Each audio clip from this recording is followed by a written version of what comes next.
Hello, dear students. I hope you all are happy and safe. Great. Let's start. Now, students, today I am going to teach you second chapter of your book, A Pact with the Sun. A Pact with the Sun means supplementary. This is your supplementary book. Now, the name of chapter is The Friendly Mongoose. It is the script of the story from the famous book. The collection of stories known as Panchtantra. I know, students, you all have known that what is Panchtantra.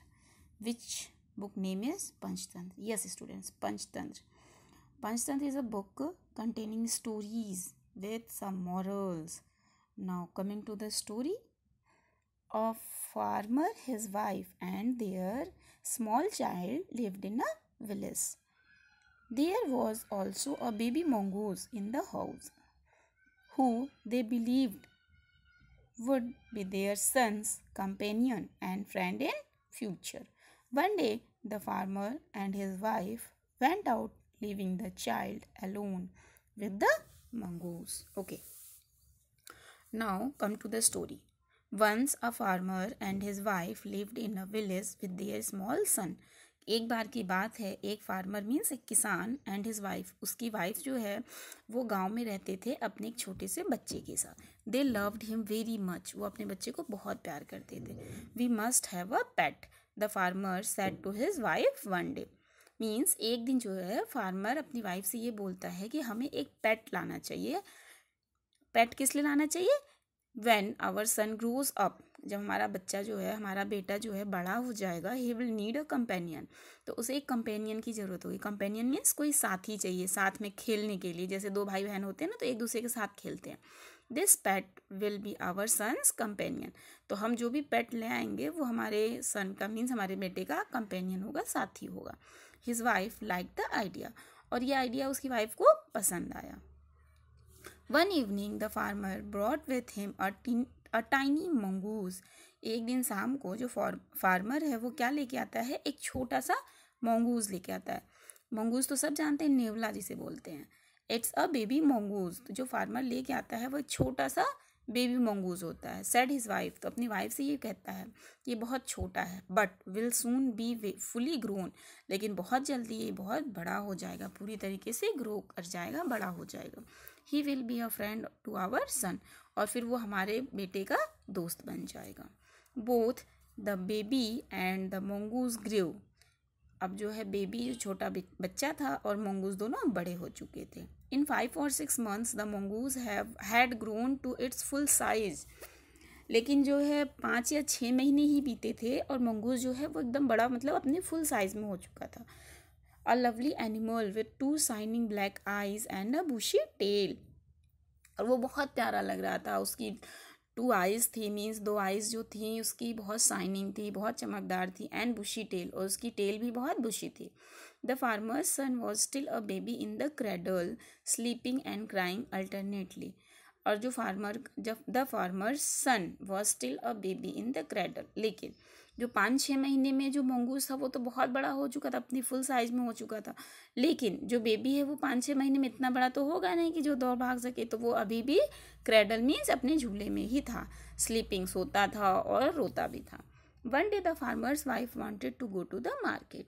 तो एक दिन जो farmer की wife है वो market जाना चाहती थी. She fed the baby and rocked him to sleep in his little cradle. तो अपने बेटे को जो है उसने दूध वगैरह पिला दिया और झूला झुला के उसमें सुला दिया. Picking up the basket she said to her husband. तो बास्केट उठाती है और अपने हस्बैंड से बोलती है कि I am off to the bazaar. मैं बाजार जा रही हूँ. The baby is sleeping. तो जो बेबी है, जो उनका बेटा है, वो अभी सो रहा है. Keep an I on him. तो उस पर नज़र रखना. कीप एन आई का मतलब उस पर नज़र रखना. Frankly I don't like to leave the child alone with the mongoose. तो जो फार्मर की वाइफ है वो कहती है कि देखो मैं सही बताऊँ तो मुझे इस mongoose पे भरोसा नहीं है कि मैं अपने बच्चे को अकेले इसके साथ छोड़ के जा सकूँ, इसलिए आप उस पर नज़र रखना. You need not be afraid said the farmer. तो फार्मर कहता है कि तुम्हें डरने की कोई बात नहीं है. The mongoose is a friendly animal. जो mongoose है वो एक फ्रेंडली एनिमल मीन्स अपनी दोस्ती बहुत अच्छे से निभाता है. It's as sweet as our baby. और ये उतना ही प्यारा है जैसे हमारा बच्चा. And they are the best of friends you know, और दोनों बहुत अच्छे दोस्त हैं, ये बात तुम भी जानती हो. The wife went away and the farmer having nothing to do in the house. तो जो फार्मर की वाइफ है वो तो मार्केट जा चुकी थी, लेकिन फार्मर के पास कुछ भी करने के लिए नहीं था घर पे. Decided to go out and take a look at his field not far away. तो वो ये डिसाइड करता है कि चलो मैं अभी थोड़ी देर घूम के आता हूँ. घूम के मतलब उसके जो खेत था वो घर से थोड़े ही दूर पे था. तो वो ये कहता है कि चलो एक बार अपने खेत को देख आता हूँ, फील्ड मीन्स अपने खेत को देख के आता हूँ जो बहुत ज़्यादा दूर नहीं है, तो जल्दी से जाके जल्दी आ जाऊँगा. He ran into some friends on the way back and didn't return for quite some time. उसके बाद जब वो खेत से वापस आता होता है तो उसे रास्ते में एक फ्रेंड मिल जाता है और वो बहुत देर तक घर वापस नहीं आ पाता है. उसके बाद क्या होता है, the farmer's wife return home from the market carrying a heavy basket. She found the mongoose at the entrance of the house with blood on his face and paws. She jumped to the conclusion that it was her son's blood and the mongoose was the guilty one. Okay, next. The farmer's wife finished her shopping and came back home with a basket full of groceries. अब जो farmer की wife है उसका काम shopping ख़त्म हो चुका था और वो अपने बहुत सारे सामान लेके घर वापस आती है. She saw the mongoose sitting outside. और वो क्या देखती है कि जो मंगूस है वो बाहर बैठा हुआ है, as if waiting for her, जैसे कि उसी का वेट कर रहा हो, उसी का इंतज़ार कर रहा हो, फार्मर की वाइफ का. On seeing her he ran to welcome her as was customary. Customary का मीन्स होता है कि जैसे आप किसी को जानते हो, जो रेगुलर आपको जानता है, जो हमेशा कोई ना कोई आने वाला होता है तो आप उसका वेट करते हो ना, वैसे ही वो भी वेट कर रहा था कि कोई मैं आने ही वाली हूँ. Then the farmer's wife took one look at the mongoose and screamed. उसके बाद जो है जब फार्मर्स की वाइफ जो है मंगूस को देखती है तो वो बहुत तेज चिल्लाती है, ब्लड. शी क्राइड, वो चिल्लाने लगती है, blood. The face and paws of the mongoose were smeared with blood. Smeared means जैसे कोई चीज़ डैमेज हो जाना, किसी को हम मारते हैं तो उसे चोट लग जाती है ना, वही. तो या जो मंगूस का फेस है और उसके जो पॉज थे वो जो दोनों बहुत बुरी तरीके से डैमेज हो चुके थे और उनके मुंह में और पॉज में ब्लड भी लगा हुआ था. You wicked animal, you have killed my baby. जो फार्मर की वाइफ है वो चिल्लाती है कि तुम विक्ड एनिमल हो, बहुत वीक हो, इमोरल हो और तुमने मेरे बेबी को मार दिया. सी स्क्रीम्ड हिस्टेरिकली. तो वो चिल्लाती है और इमोशनल हो जाती है. हिस्टेरिकली मीन्स इमोशनल हो जाती है और चिल्लाने लगती है कि तुम ऐसे कैसे कर सकते, तुम बहुत इमोरल हो, तुम्हारे में हार्ट नहीं है, वगैरह वगैरह. सी वॉज ब्लाइंड विथ रेग and with all her strength. कि तुम बहुत, वो अपना पैसन खो देती है और जैसे लगता है कि उसे कुछ दिख नहीं रहा हो. And brought down the heavy basket full of groceries. She was blind with rage. Rage का मतलब होता है कि पैशन, मीन्स उस आउट ऑफ टेम्पर, कि उसका दिमाग काम नहीं करता है और ऐसा लगता है उसे कुछ नहीं दिख रहा है और वो स्ट्रेंथ और सब कुछ खो देती है. ऐसा लगता है कि जैसे आपको भी अगर अचानक से कुछ ऐसा दिखे तो आप भी परेशान हो जाओगे, तो वैसे ही फार्मर की वाइफ जो है बहुत परेशान हो जाती है अचानक से. और वह भरा हुआ बास्केट जो है, जो सामान से भरा हुआ था, फुल ऑफ ग्रोसरीज, वो पटक देती है नीचे. On the blood smeared mongoose and ran inside to the child's cradle. तो ये सब कुछ करते हुए वो अंदर भागती है बहुत जल्दी से और अपने बच्चे के क्रेडल के पास, झूले के पास जाती है. The baby was fast asleep. लेकिन जो बेबी है वो बहुत गहरी नींद में सो रहा था. बट ऑन द फ्लोर ले अ black snake torn and bleeding. लेकिन जो वहाँ पे फर्श पे जहाँ बेबी सो रहा था उसके पास में एक ब्लैक कलर का स्नेक जो है वो मरा हुआ था और कटा फटा था और ब्लड भी बहुत सारे गिरे हुए थे नीचे. Then in a flash she realised what had happened. तो उसे अचानक से सब कुछ ऐसे लगता था कि सामने फ्लैश हो गया कि क्या क्या हुआ होगा या कैसे हुआ होगा. She ran out looking for the mongoose. और वो फिर दौड़ते हुए बाहर जाती है मंगूस को देखने के लिए. Oh you saved my child, you killed the snake. तो कहती है, ओ मंगूस, तुमने तो मेरे बच्चे की लाइफ बचाई है, तुमने मेरे बच्चे को जीवन दान दिया है और तुमने स्नेक को मार दिया. What had I done. और तुमने इतना अच्छा काम किया और मैंने क्या किया, मैंने तुम्हारे ऊपर चिल्लाया, तुम्हें डांटा. सी क्राइड. और वो चिल्लाती है, टचिंग द मंगूस को टच करते हुए ऐसे चिल्लाती, तुमने इतना अच्छा काम किया, तुमने मेरे बच्चे को बचाया और मैं तुम्हें कितना चिल्ला रही थी और डांट रही थी. हु ले dead and still unaware of her shopping. Shopping का मतलब क्राई. तो वो जो है मंगूस जो है वो मर चुका था और ये उसे इस बात का ध्यान बिल्कुल नहीं था कि वो जो उसकी वाइफ है फार्मर की वो इतना चिल्ला रही है और रो भी रही है और उसे कुछ कह भी रही है क्योंकि मंगूस जो है मर चुका था।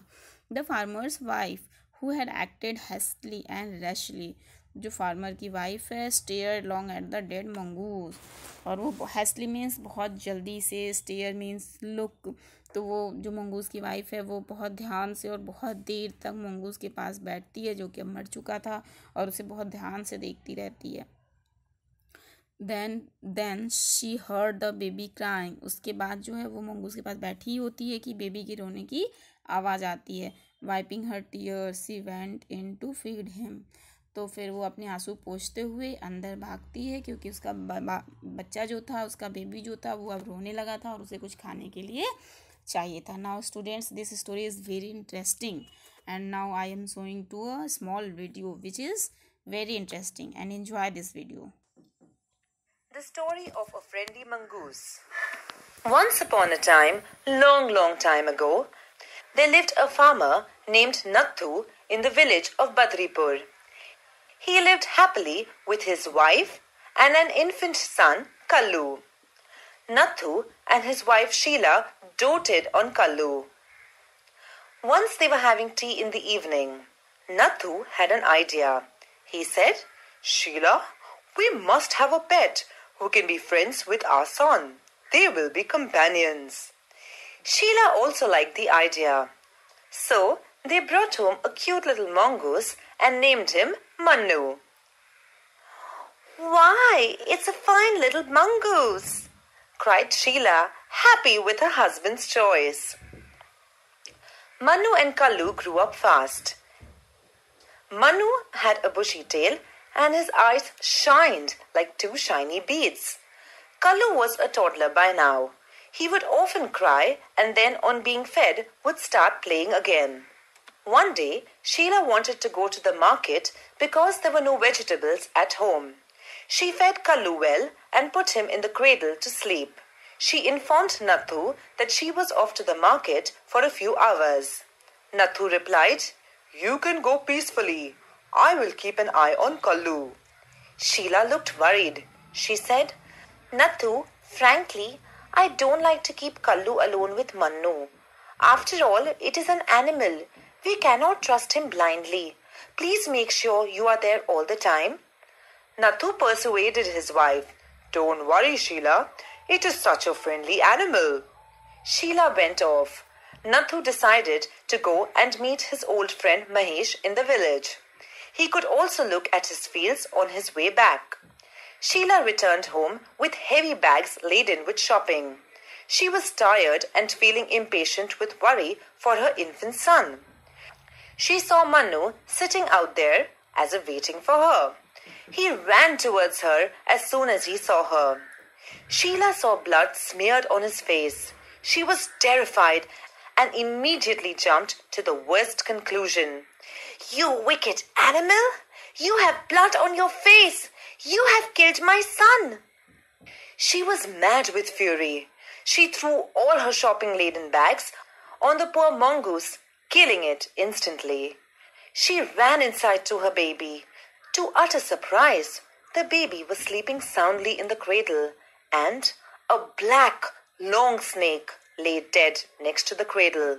In a flash, Sheila realized what must have happened and realized her grave mistake. She ran outside again to see what had happened to Mannu. Sadly, Mannu lay dead under the bags. Sheila was sobbing now. Her blind fury had killed the innocent protector of her son. "You saved my child, and look what I have done. I have killed you. I shall never forgive myself. I can merely thank you for killing the dead snake. Please forgive me." When Nathu returned home, Sheila informed him. He cried silently for many days while thanking Mannu all the time.